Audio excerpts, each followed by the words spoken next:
Health mental ಅಂತ ಸುಳ್ಳಿಗೆ ಮತ್ತೊಬ್ಬ ಹೆಸರು ಕುಮಾರಸ್ವಾಮಿ.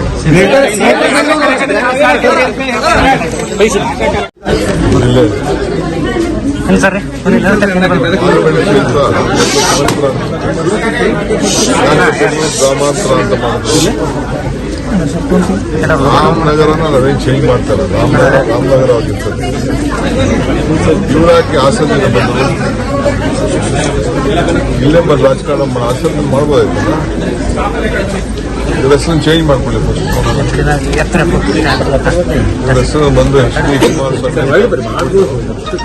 ಅವ್ರ ತಂದೆ ಹೆಸರನ್ನ, ಅವ್ರ ಊರ ಹೆಸರನ್ನ ಯಾಕೆ ಇಟ್ಕೊಂಡವ್ರಿ? ನಾವು ನಮ್ಮ ಹೆಸರು ನಮ್ಮ ಬೆಂಗಳೂರು, ನಾವು ಬೆಂಗಳೂರು ಜಿಲ್ಲೆಯವ್ರು. ನಾವು ನಮ್ಮದೇ ಆದಂಥ ಆಸೆ ಎಲ್ಲ ಇರ್ತದೆ. ಈಗ ಮಡ್ರಾಸ್ನ ಚೆನ್ನೈ ಅಂತ ಪುಸ್ತಕ,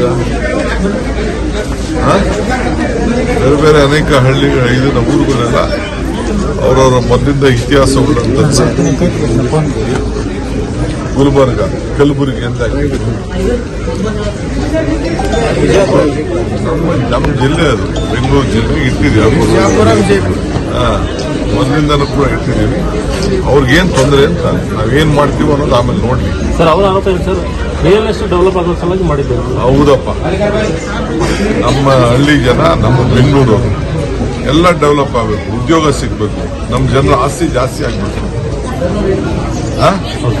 ನಮ್ಮ ಆಸ್ತಿಗಳು ಬೆಲೆ ಜಾಸ್ತಿ ಆಗಬೇಕು. ನಮ್ಮ ಬೆಲೆ ಜಾಸ್ತಿ ಆಗ್ಬೇಕಪ್ಪ. ಎಲ್ಲ ಪ್ರತಿಯೊಬ್ಬ ರೈತರ ಬದುಕು ಒಳ್ಳೇದಾಗಬೇಕು, ಉದ್ಯೋಗ ಸಿಗಬೇಕು, ಹೊರಗಡೆ ದೇಶದಿಂದ ಎಲ್ಲ ಬರಬೇಕು, ಬಂಡವಾಳ ಹಾಕಬೇಕು, ಅಲ್ಲಿ ಉದ್ಯೋಗ ಸಿಗಬೇಕು, ಅವ್ರ ಆಸ್ತಿ ಮೌಲ್ಯಗಳು ಜಾಸ್ತಿ ಆಗಬೇಕು, ಅಭಿವೃದ್ಧಿ ಆಗಬೇಕು. ಅದು ನಮ್ಮ ಆಸೆ. ಹೌದಪ್ಪ, ನಾವು ನ್ಯಾಷನಲ್ ಆರ್ಡ್ಗೆ ನಾನು 25 ತಪ್ಪೇನಿದೆ? ನಮ್ಮ ಪಾರ್ಟಿ ನಡೆಸುವಂತ ಪೇಪರ್ ಅಲ್ಲಿ ನಾವು ಕೊಟ್ಟಿದ್ದೀವಿ. ಏನ್ ತಪ್ಪೇನಿದೆ? 2.5 ಕೋಟಿ ರೂಪಾಯಿ ದೇಣಿಗೆ ಕೊಟ್ಟಿದ್ದಾರೆ. ಹೌದು, ನಮ್ಮ ಟ್ರಸ್ಟ್ ಇದ್ದಾರು ಕೊಟ್ಟಿದ್ದೀವಿ. ಅದರಿಂದ ಏನು ಇದಾಗಲ್ಲ, ಕೊಟ್ಟಿದ್ದೀವಿ. ಏನ್ ಕೊಟ್ಟಿದ್ದೆ? ನಾವೇನು ಇಲ್ಲ ಅಂತ ನಾವೇನು ಕತ್ ಕೊಟ್ಟಿದೀವ? ರಾಜಾರಾಷ್ಟ್ರಗೆ ನಾವು ಸಂಪಾದನೆ ಮಾಡೋಂತ ನಮ್ಮ ಆಸ್ತಿಯಿಂದ ನಾವು ಕೊಟ್ಟಿದೀವಪ್ಪ. ಚಿನ್ನವನ್ನು ತರ್ತಕ್ಕಂಥ ಮಾಹಿತಿಯನ್ನ ನೀವೇ ಕೊಟ್ರಿ ಅಂತ ಹೇಳಿ ಕುಮಾರಸ್ವಾಮಿಗೆ ಪಾಪ ಏನೋ ಮೆಂಟಲ್